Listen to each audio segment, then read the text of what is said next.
palabra, pasamos en la confesión al párrafo 2. Y nos habla de su identidad. ¿Cuál es la identidad de la palabra? ¿Cómo podemos, de alguna forma, estructurarla? Bien, pues claramente con el canon. La confesión nos habla en un sentido positivo del canon, de las Escrituras, y en un sentido negativo nos habla de los apócrifos. Esto es lo que hace la confesión. Nos dice, bajo el nombre de la Santa Escritura o la palabra escrita están ya contenidos todos los libros del Antiguo y del Nuevo Testamento, que son estos, y pasa a detallar el canon cristiano. Hay un canon judío que se cierra en el año 90 aproximadamente en el concilio de Jamnia, por parte de una serie de rabinos, pero ya es el canon que había al principio del siglo I, es el canon que conoció nuestro Señor Jesucristo, los salmos, la ley, los profetas y los escritos, o los salmos.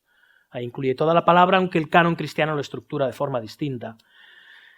Y después el Nuevo Testamento que recibimos a lo largo de diferentes concilios, como puede ser el de Hipona, el de Cartago, el de Roma y otros, donde la Iglesia no determina el canon.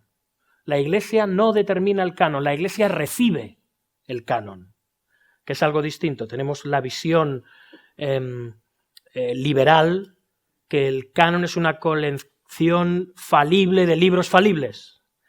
Tenemos la visión católica romana, que es una colección infalible, porque así lo determina la Iglesia, de libros infalibles.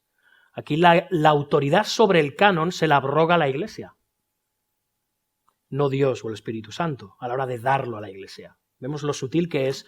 La visión protestante clásica, y por ende la reformada, es una colección, y que nadie malinterprete esto, una colección falible de libros infalibles. Desarrollar esto llevaría mucho tiempo, pero pudo haber otros libros inspirados, pudo haber ejercido Dios inspiración sobre unos determinados libros, sobre unas determinadas personas para inspirar. Podría. Pero lo que la Iglesia ha recibido es aquello que la Iglesia necesita. Es aquello que Dios considera necesario para la Iglesia y para llevar al hombre a la salvación.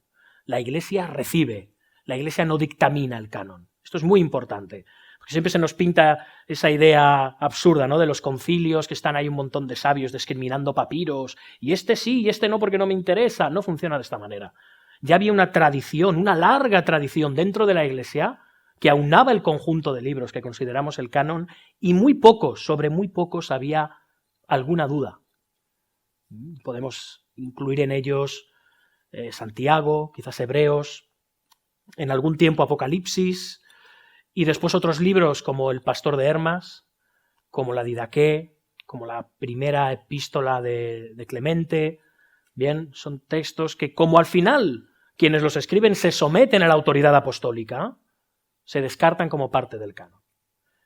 Bien, y tenemos los 39 libros del Antiguo Testamento que se reciben de parte del canon judío, y los 27 que la Iglesia recibe de parte de la tradición temprana de las iglesias de la primera época de la historia de la Iglesia. Bien, entonces se recibe y se cierra ya. Tras la muerte de los apóstoles se entiende que ya no hay más inspiración de parte de Dios.